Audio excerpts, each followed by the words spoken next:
नमामि शमेशान निर्वाणरूपं विभुं व्यापकं ब्रह्मवेद स्वरूपम। ओम नमः शिवाय। हर हर महादेव। आप सभी को पवित्र श्रावण महीने की हार्दिक शुभकामनाएं। आज है श्रावण मास का दूसरा सोमवार और आप सभी सुनेंगे श्रावण सोमवार व्रत की कथा। एक समय की बात है, अमरपुर नगर में एक धनी साहूकार रहता था। उसके पास धन संपत्ति की कोई कमी नहीं थी। दूर दूर तक उसका व्यापार फैला हुआ था। नगर के सभी लोग उसका सम्मान करते थे, परंतु इतना सब कुछ होते हुए भी वह साहूकार बहुत ही दुखी था, क्योंकि उसे कोई संतान नहीं थी। वह इसी चिंता में दिन रात डूबा रहता था कि उसके बाद उसकी इतनी बड़ी संपत्ति का व्यापार कौन संभालेगा। पुत्र पाने की इच्छा से वह व्यापारी प्रतिदिन सोमवार भगवान शिव की पूजा किया करता था। सायंकाल को व्यापारी शिव मंदिर में जाकर भगवान शिव के सामने घी का दीपक जलाया करता था। उस व्यापारी की भक्ति को देखकर एक दिन माता पार्वती ने भगवान शिव से कहा, हे प्राणनाथ, यह व्यापारी आपका सच्चा भक्त है। कितने दिनों से यह सोमवार का व्रत और पूजा नियमित कर रहा है। भगवान आप व्यापारी की मनोकामना को अवश्य पूर्ण करें। भगवान शिव ने मुस्कुराते हुए कहा, हे पार्वती, संसार में सबको उसके कर्म के अनुसार ही फल की प्राप्ति होती है।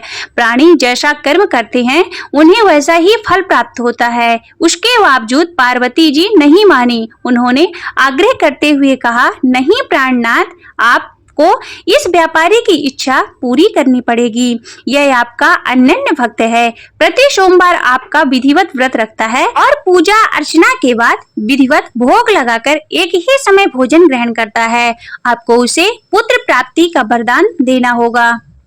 पार्वती जी का इतना आग्रह देखकर भगवान शिव ने कहा, तुम्हारे आग्रह पर मैं इस व्यापारी को पुत्र प्राप्ति का वरदान देता हूँ, लेकिन इसका पुत्र 16 वर्ष से अधिक जीवित नहीं रहेगा।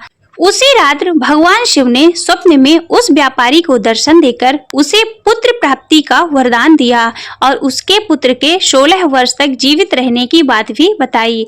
भगवान के वरदान से व्यापारी को खुशी तो हुई, लेकिन पुत्र की अल्पायु की चिंता ने उस खुशी को नष्ट कर दिया। व्यापारी पहले की तरह सोमवार का व्रत विधिवत करता रहा।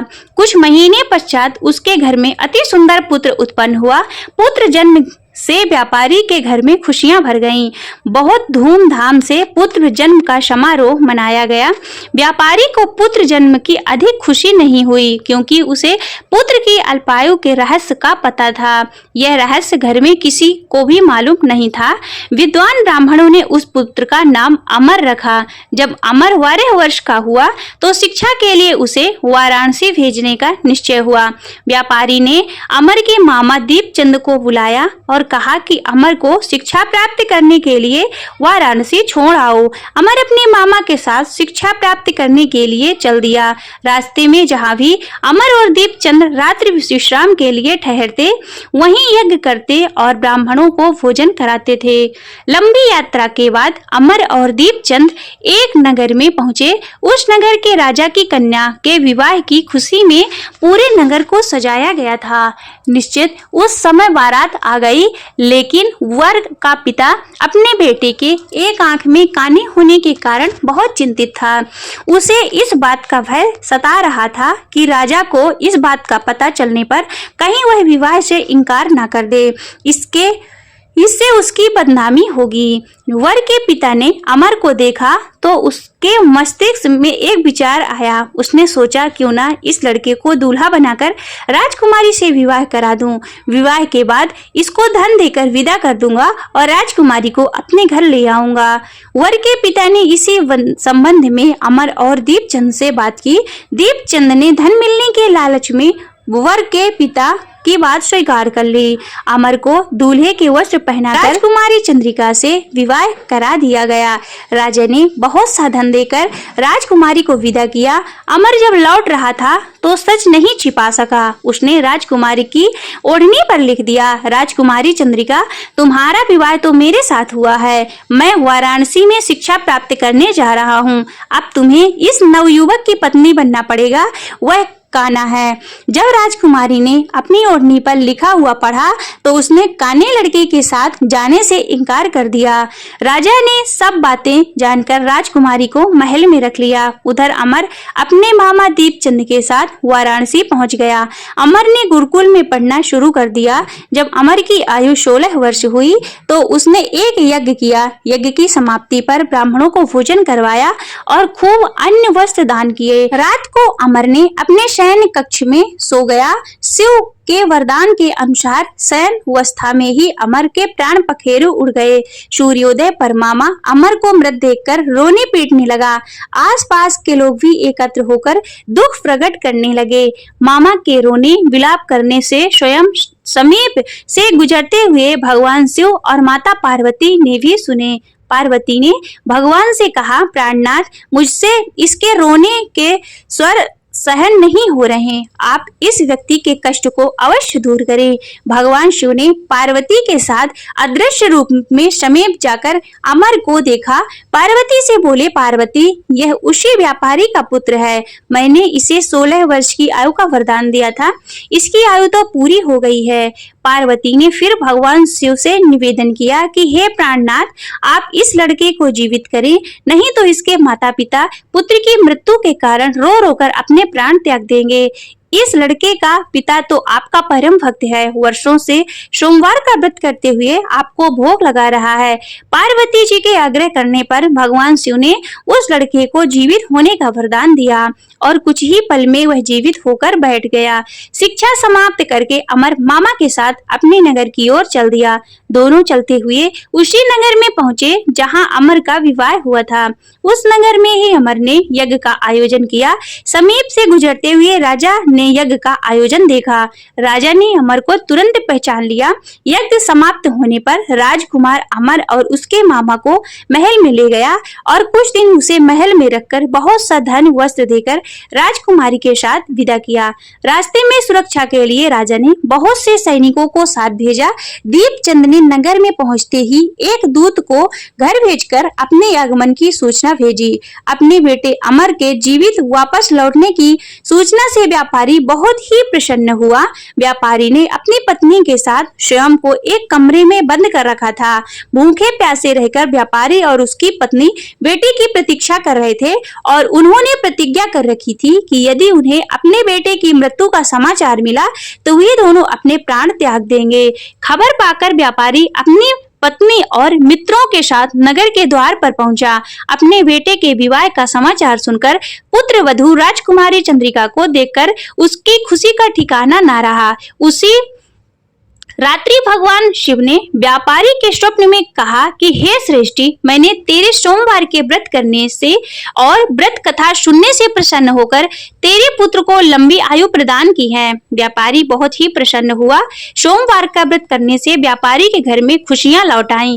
शास्त्रों में लिखा है कि जो भी स्त्री पुरुष सोमवार का विधिवत व्रत करते हैं और व्रत कथा को सुनते हैं, उनकी सभी इच्छाएं पूर्ण होकर उसे जीवन में सुख समृद्धि और दीर्घायु प्राप्त होती है। श्री शिव चालीसा। श्री गणेश गिरिजा सुमन, मंगल मूल सुजान, कहते अयोध्या दास तुम, देव भय वरदान। जय गिरिजापति दीन दयाला, सदा करत संतन प्रतिपाला। भाल चंद्रमा शोहत नीके, कानन कुंडल नाग फनीके। अंगे गौर शिर गंगे बहाए, मुंडे माल तन छार लगाए। वस्त्र खाल वाघांबर शोहे, छवि को देखे नाग मुनि मोहे। न मात को हवे दुलारी, वामी अंग सोहत छवि न्यारी। कर त्रिशूल सोहत छवि भारी, करत सदा शत्रुन छयकारी। नंदी गणेश शोहित कैसे, सागर मध्य कमल है जैसे। कार्तिक श्यामी और गणराऊ, या छवि को कही जाते न काऊ। देवन जब ही जाए पुकारा, तब ही दुख प्रभु आपे निवारा। किया उपद्रव तारक भारी, देवन सब मिल तुम ही जुहारी। तुरत शरानन आप पठायो, लौनी में से महामारी गिरायो। आप जलंधर असुर संहारा, सुयश तुम्हारे विदेश संसारा। त्रिपुरासुर संयुद्ध मचाई, सबहि कृपा कर लीनी बचाई। किया तपहि भागीरथी भारी, पूरबी प्रतिज्ञाता सुपुरारी। दानिनि मह तुम समको नाही, सेवक स्तुति करहु सदाहि। वेद नाम महिमा तब गाई, अकथ अनादि भेद नहीं पाई। प्रगटे उदधि मंथन में ज्वाला, जरे सुरासुर भये विहाला। दीन दया तह करे सहाय, नीलकंठ तब नाम कहाय। पूजन रामचंद्र जब कीन्हा, जीत के लंका विभीषण दीना। सहस कमल में हो रहे धारी, कीन्ही परीक्षा तबहि पुरारी। एक कमल प्रभु राखे उजोई, कमल नयन पूजन चाह सोई। कठिन भक्ति देखी प्रभु शंकर, भये प्रसन्न दिए इच्छित वर। जय जय जय अनंत अविनाशी, करत कृपा सबके घटवासी। दुख सकल निति मोहि सतावे, भ्रमति रहे मोहि चैन न आवे। त्राहि त्राहि मैं नाथ पुकार, यही अवसर मोहि आनि उबारो। लय त्रिशूल शत्रुन को मारो, संकट में मोहि आनि उबारो। मातु पिता भ्राता सब कोई, संकट में पूछत नहीं कोई। स्वामी एक है आस तुम्हारी, आए हरहु अब संकट भारी। धन निर्धन को देते सदा ही, जो कोई जाचे सो फल पाही। स्तुति की विधि करो तुम्हारी, क्षमहु नाथ अब चूके हमारी। शंकर हो संकट के नाशक, मंगल कारण विघ्न विनाशक। योगी यति मुनि ध्यान लगावे, नारद शारद शीस नवावे। नमो नमो जय नमः शिवाय, सुर ब्रह्मादि के पार न पाए। जो यह पाठ करे मन लाई, तापर होते हैं शंभु सहाय। ऋणिया जो कोई हो अधिकारी, पाठ करे सो पावन हारी। पुत्रहीन कर इच्छा कोई, निश्चय स्यो प्रसाद तह होई। पंडित त्रयोदशी को लावे, ध्यान पूर्वक होम लगावे। त्रयोदशी व्रत करे हमेशा, तन नहीं ताके रहे कलेशा। दीप नैवेद्य चढ़ावे, शंकर सम्मुख पाठ सुनावे। जन्म जन्म के पाप नशावे, अंतवास शिवपुर को पावे। कहे अयोध्या आस तुम्हारी, जान सकल दुख हरहु हमारी। नित्य नेम कर प्रातहि, पाठ करो चालीसा। तुम मेरी मनोकामना, पूर्ण करो जगदीश। मगसर छठी मंत्र तो, संबत 64 जान। स्तुति चालीसा शिवहि, पूर्ण कीन्ही कल्याण। शिव समान दाता नहीं, विपत्ति विदारण हार। लज्जा मेरी राखियो, नंदी के अश्वार। एक घरे आधे में कुछ और। तुलसी संगत साधु की, कटहि कोटि अपराध। तुलसी संगत साधु की, कटहि कोटि अपराध। ओम जय शिव ओंकारा, बोले हर शिव ओंकारा। ब्रह्मा विष्णु सदा शिव, ब्रह्मा विष्णु सदा शिव। अर्धांगे धारा, ओम जय शिव ओंकारा। एकानन चतुरानन, पंचानन राजे, भोले पंचानन राजे। हंसासन गरुड़ासन, हंसासन गरुड़ासन। वृषवाहन साजे, ओम हरे हरे हर महादेव। दो भुज चार चतुर भुज, 10 भुज अति सोहे। भोले 10 भुज अति सोहे। त्रिगुण रूप निरखता, त्रिगुण रूप निरखता। त्रिभुवन मन मोहे, ओम हरे हरे हर महादेव। अक्षमाला वनमाला, रुंडमाला धारी। भोले रुंडमाला धारी। चंदन मृग मद सोहे, चंदन मृग मद सोहे। भाले शशधारी, ओम हरे हर हर महादेव। श्वेतांबर पीतांबर बाघांबर अंगे, बोले बागांबर अंगे शनिकादिक गरुड़ादिक शनिकादिक गरुड़ादिक भूतादिक शंगे ओम हरे हरे हर महादेव करके मध्य कमंडल चक्र त्रिशूल धरता बोले चक्र त्रिशूल धरता जग करता जग हरता जग करता जग हरता जग संहार करता ओम हरे हरे हर महादेव ब्रह्मा विष्णु सदा शिव जानते अविवेका भोले जानते अविवेका प्रणवाक्षर के मध्य प्रणवाक्षर के मध्य ये तीनों एका ओम हरे हरे हर महादेव